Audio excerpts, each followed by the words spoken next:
Good morning, Kendall. Good morning, Clarissa. I'm happy to have this conversation with you. So you and I met a couple of years ago now. We kind of joined forces when the Oasis program was expanding to Charlotte County. Mhm. And you are with Future St. Stephen, which is this phenomenal group of an organization that's helping Charlotte County thrive.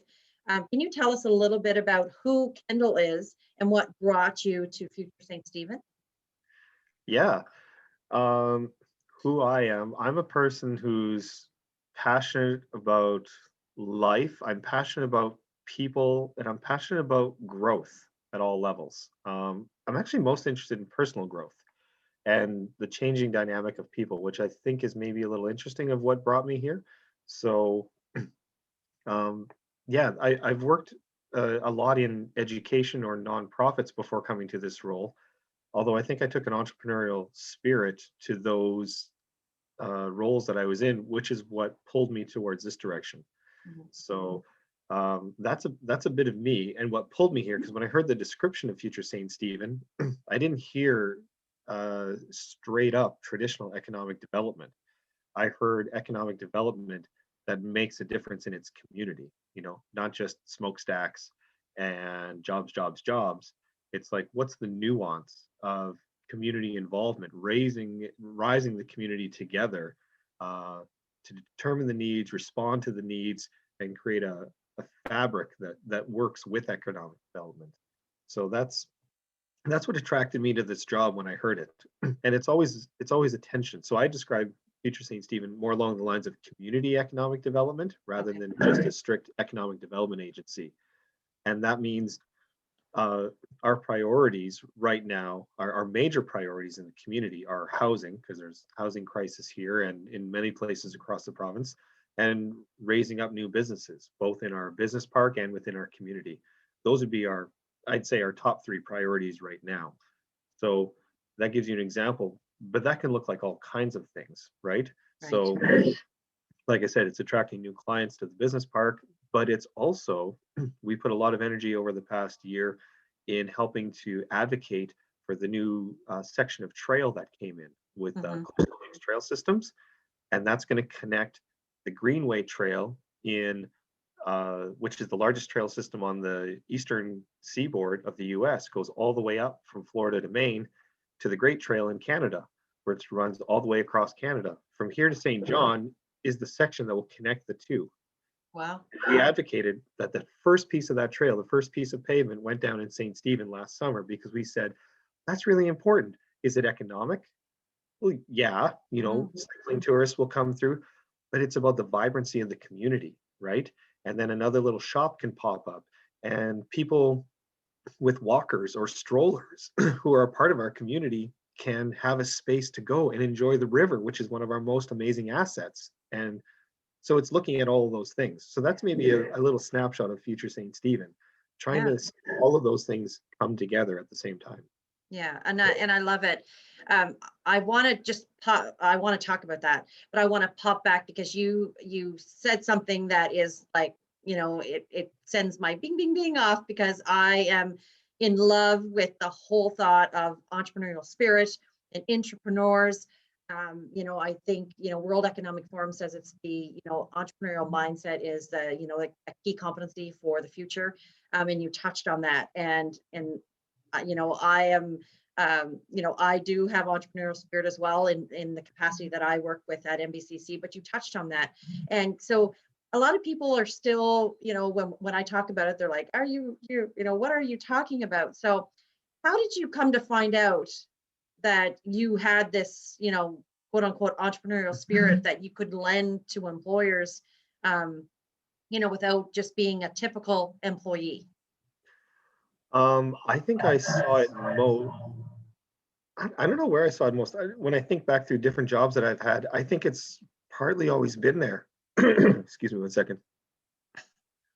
Maybe it comes from growing up on a farm, actually. So I grew up on a farm in Alberta before, you know, moving off to New Brunswick here to start another life. But my dad was an entrepreneur, and so I think I watched that and I saw how it worked, and that might be where it came from because my dad was a wheeler dealer, and whether it was a piece of property, a cow, a combine, a bag of nails. It didn't matter. He was trying to find a way to make a buck off of it to feed us, to make his life. And he, I, I don't know if he's ever worked for anybody but himself, you know?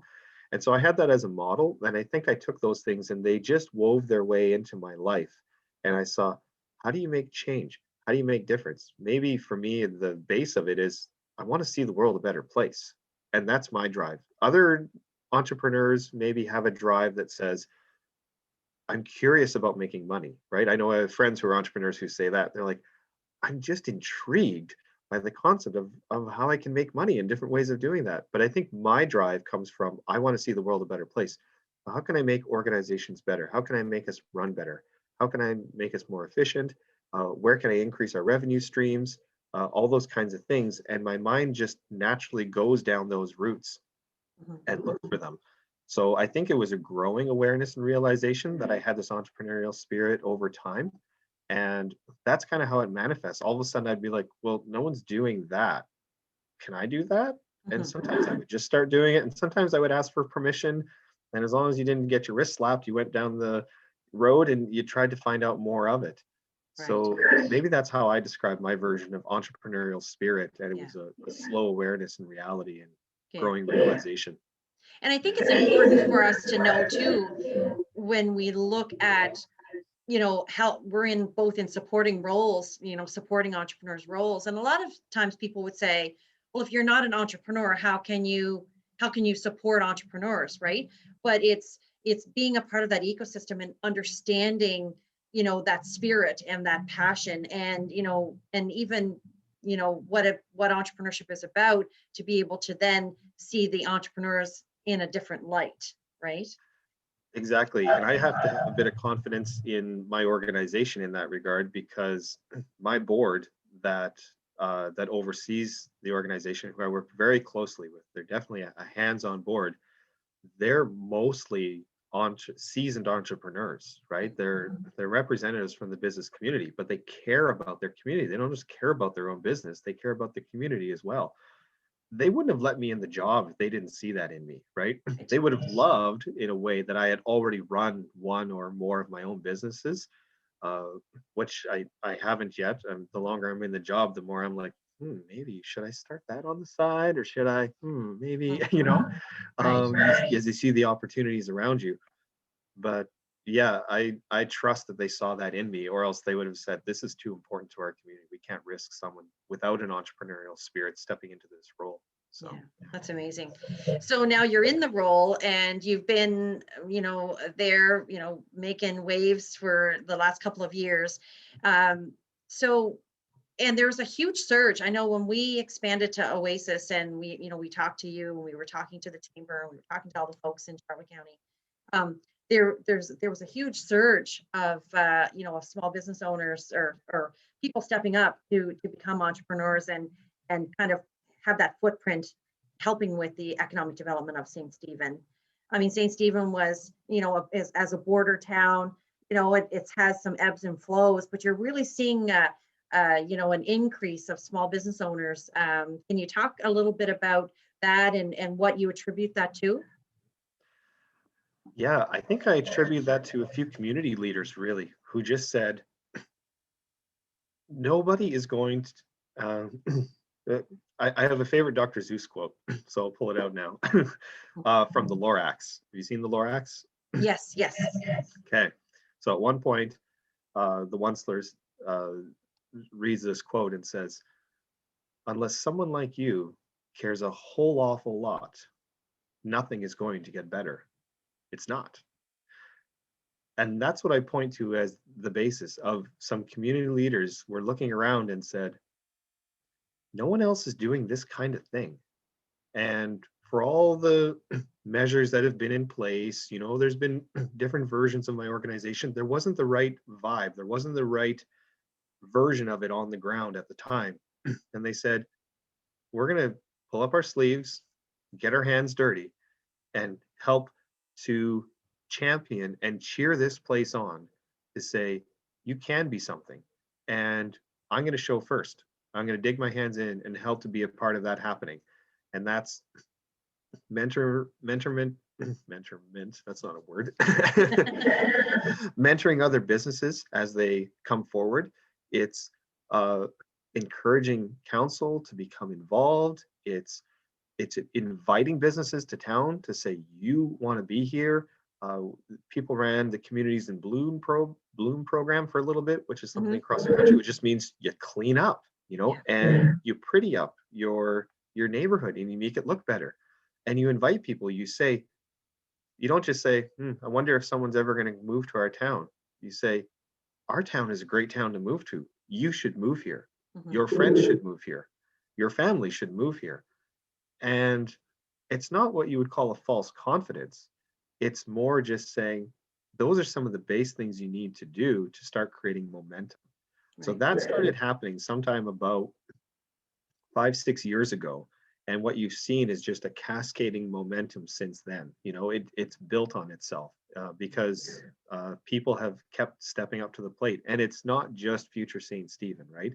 It is it is so many organizations, and it webs and crosses over through all aspects of the community, and it's volunteer groups, but it's people taking pride in their community, but a few people starting and saying, let's get this going, right? And let's strike a positive tone, and and let's move towards better things, and just step at a time, keep doing it. So And how that's challenging, how challenging was that? I live in Miramichi, small town, same as St. Stephen. Yes, we are a city, but we're still a lot of communities that make up that city. And I'm always saying that, the positive voices need to sing louder than the negative ones. And a lot of people don't like when I say that, but I think it's a community song that needs to be sung, because it's very easy to find those negative bits and the negative things that happen in a small town, especially when those large employers that were always there kind of, leave, and like you leave empty buildings, and cast kind of like a dark shadow over a town. How important, or how first of all, how challenging, I know how important it is, but how challenging was it for the groups in St. Stephen and Future St. Stephen leading the charge to say, no, no, we're not going to let the negativity, creep in. How challenging was it to continue to move forward and put people on the bus as you were driving through the town? I I don't think that it was that challenging, actually, because they were starting with a mindset of knowing what they had to do, knowing the challenges they were going to face. They knew that's there. But the language had been around town. Oh, the front street's deserted. There's no businesses in the front street. What are we going to do if there's rumors this company might leave, right? This bigger company. What are we going to do if that company leaves? And I think they just said, well, that's just going to be there regardless. So um, let's not let ourselves be affected by it, because it's there whether or not we do what we do. Let's go ahead and see if we can actually make this difference. Let's see if Right. we can make that change. So I don't think, and I think they just chose to not get engaged in that, to say, we're not going to get into arguments about whether it's going to happen. We're just going to do our thing. And if it yields good things, great, then you'll probably come along eventually. And Right. so I think that's an interesting part about that. And small towns are full of that, right? I grew Mhm. up in a rural farming community in Alberta, and it can be all part of that as well, right? When's Mhm. the gas station coming back into town, Yeah. um, that kind of thing. So, but I think one of the really neat things about communities now, and maybe rural communities, is that we're all changing, right? And for a period of time, I don't know what you want to call it, up to the 80s or the 70s, a lot of rural communities had a lot of staticness, right? Mhm. It was families who had lived here for the last 100 years, right? And I think sometimes what can happen with that is that uh, wherever we live in the world, we know what we see, right? But as mobility comes and more people come and move into communities, and people move away from communities and then move back to those communities with experiences from elsewhere, you get this blending and this mingling. And I think that mingling can really bring something interesting out, where the people who have always lived there can say, these are our treasures. This is what makes us who we are, and you get into that East Coast hospitality, Yeah. and you get into that, enjoy life, relax, kind of thing, help your neighbor out whenever there's a crisis. There's some beautiful things about the Maritimes, right? Mhm. And but that can get mixed in with, hey, here's a new idea from somewhere else. And I'm walking in with all of this passion, or I can try this new thing. And when those overlap, then you can get some real magic happening, right? Yeah. The treasures of the space that have been there for so long, and new ideas flowing in. And I think that's what I'm seeing a lot happening here. So And that happens too when new people move in, and when people come to your community and they move in and they start seeing the beauty, and then maybe their neighbor who hasn't seen the beauty for a long time starts to see it through their eyes, and then that vibrancy starts to happen. yeah.